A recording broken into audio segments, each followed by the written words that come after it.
All right. I said in my last video that this would very likely be my Maw playthrough. And here we are. One of the best missions in the game, one of my favorite missions in the series, and the conclusion to Halo 1 Combat Evolved. While we watch this absolutely gorgeous and really well shot cutscene, if you guys do like this video, drop a like down below. And if you want to see some more of this type of content from me, I upload pretty much every single day.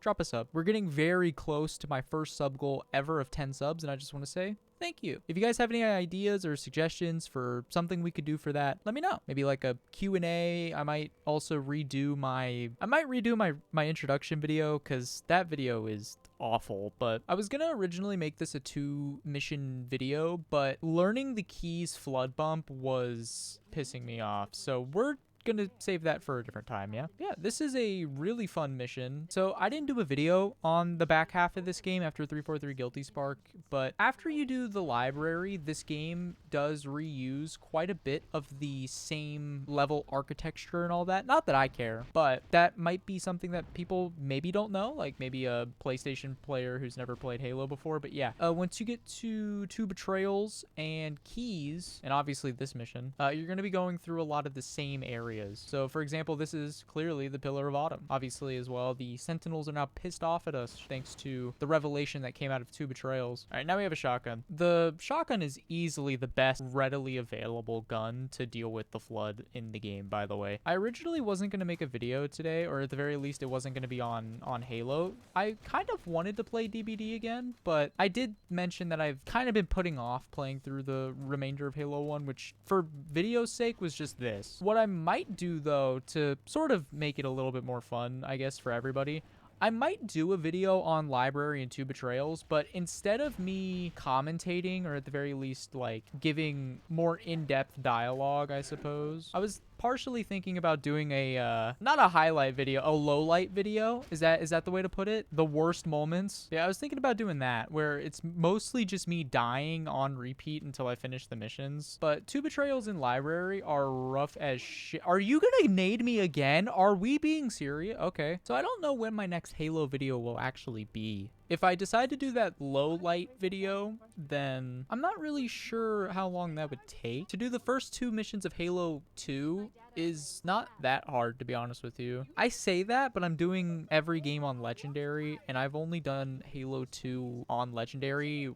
I think 1 time in my life, and it was fucking miserable. I hated it. I will say, this and Halo 2 are the harder Legendaries. Halo 3, 4, and if I decide to do Infinite again, Infinite aren't hard, to be honest with you, on Legendary. Also, I don't know who voiced Guilty Spark, but they did a great job at making him fucking irritable. One thing that's really satisfying is how the Flood are kind of just like coming out of this room sort of one by one, and I'm literally just sitting here shotgunning them. That is beyond sad. Like, look at all these bodies. I'm pretty sure the Covenant ended up killing these Flood, because they're supposed to be... Yep, there they are.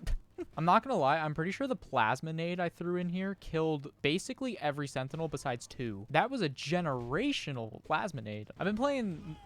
What? Oh, the popcorn fucking blew the plasma nade up. God damn it. Yeah, I've been playing a lot more TFT. I played some today, and I did, I think, 2 ranked games, I'm pretty sure, something like that. I ended up getting 2nd place in one, and the other one I think I got 4th, or maybe it was 5th, to be honest with you. It was a pretty bad game. One thing I will say I absolutely do not like about the new TFT set is prismatic traits have always been this way, don't get me wrong, but Otacon feels so busted. Like, Otacon feels really broken to try to deal with, to be honest with you. Like, I ended up going up against someone that ended up getting all of the stuff to get the like the 4-star Otacon, and I mean, it does what it pleases, let me tell you. I would win the round based off of like just like my units beating their units, because mine were just overall stronger, and then Otacon would like pause for half a second and straight up just one-shot my team. It was like I was going against I think it was like set 11 Lissandra, or maybe it was, no, it was definitely not set 10, right? Maybe it was. I don't know. It was a slightly older set Lissandra, where she literally would just inhale your entire team. It's like that, but it feels worse against the Otacon, because like I at least know to a degree that it was a lot luckier trickier to get all of the Lissandras. Just in general, I think it's harder to get the 5 cost to get 3-starred. I ended up 3-starring a 5 cost. I don't remember which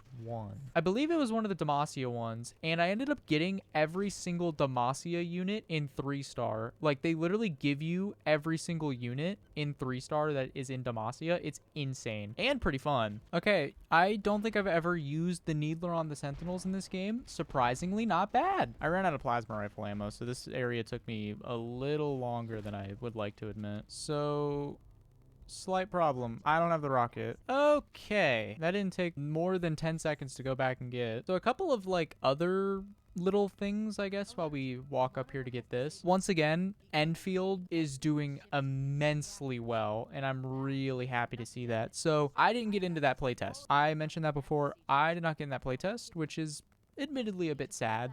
You know, I would have loved to playtest it, but I'm really happy that people are enjoying the game, and I'm really excited for the full release whenever that ends up happening next year. The game looks so good. Like, truthfully, that game looks incredible. Now that I'm thinking about it, we're getting close to the end of the year. I might make a video on some goals and stuff. I've briefly mentioned it before, like my goals, and if people wanted to see or hear about them, that I would happily tell them, because, like, I mean, they're not anything that isn't stuff people already like want to achieve in their time and all that, but I don't know. I think it could make for a pretty interesting video, at least in my opinion. So if you guys do want to see that sort of like, I guess a like 2026 goal list or something like that, or something similar, I suppose, just let me know. I'll happily do a video like that. I think it'd be pretty fun. It would not be a Halo video if I didn't have to edit out a bunch of random minute shit because it took me longer than it should have to get through a certain area. I've been looking at the concept art for CE Remake, and I mean, this is known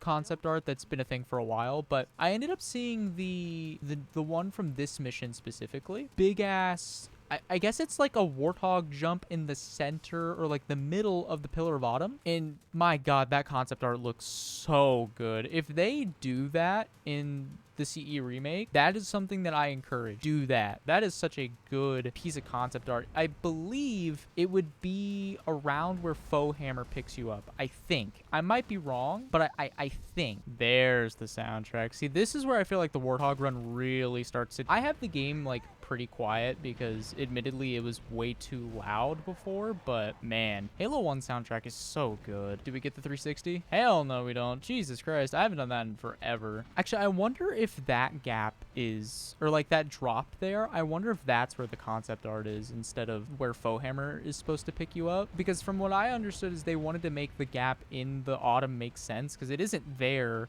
Like where Foe Hammer picks you up literally doesn't exist. There's no pictures or anything of that where you can see it. So I don't know if maybe the concept art is for that, but there we go. Just like that, we have finished the final mission in Halo 1. This is the final mission in Bungie's introduction to the Halo universe. One of the best games of all time, one of the most revolutionary games of all time, one of the most iconic soundtracks, one of the most recognizable duos in gaming, one of the most recognizable characters. And because we did it on Legendary, we get to witness this. Actually, a little fun fact here. On Anniversary, that is flipped where the Elite gets its ass grabbed by Sergeant Johnson, and it reacts accordingly. It's really funny, actually. But the exploding autumn has destroyed the first Halo ring that we come across anyway. It's not technically the first, but there it is. That iconic shot. I love that shot so much. And then you can see the ring sort of like dissipating because its structural integrity is destroyed.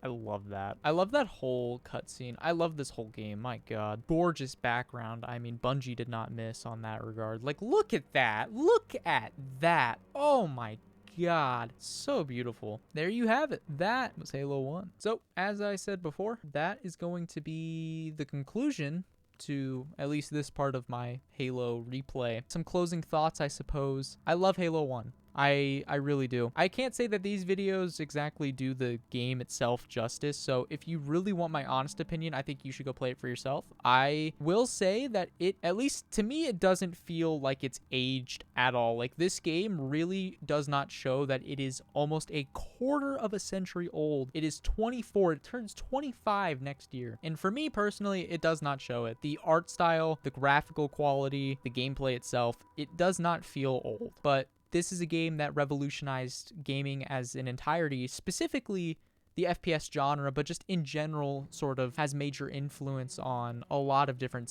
sectors of gaming. FPS gaming is simply one of those things. This game popularized the two-weapon system, at least in terms of FPS games. It popularized the use of great soundtracks. I can't really say if it popularized the sort of like self-insert main character thing. I don't really know, but in this game, Master Chief is sort of treated as a self-insert, like you can just throw yourself onto Chief, because really he doesn't talk all that often. But the next video for Halo is going to be on Halo 2. It will be the start of Halo 2. This is a phenomenal game as well, but I'll get more into that in the Halo 2 video. If you guys did enjoy this video, like I said earlier, drop a like down below. And if you guys want to see some more of this type of content I upload pretty much every single day, drop a sub. I hope you all have a great rest of your day, and I'll see you all later.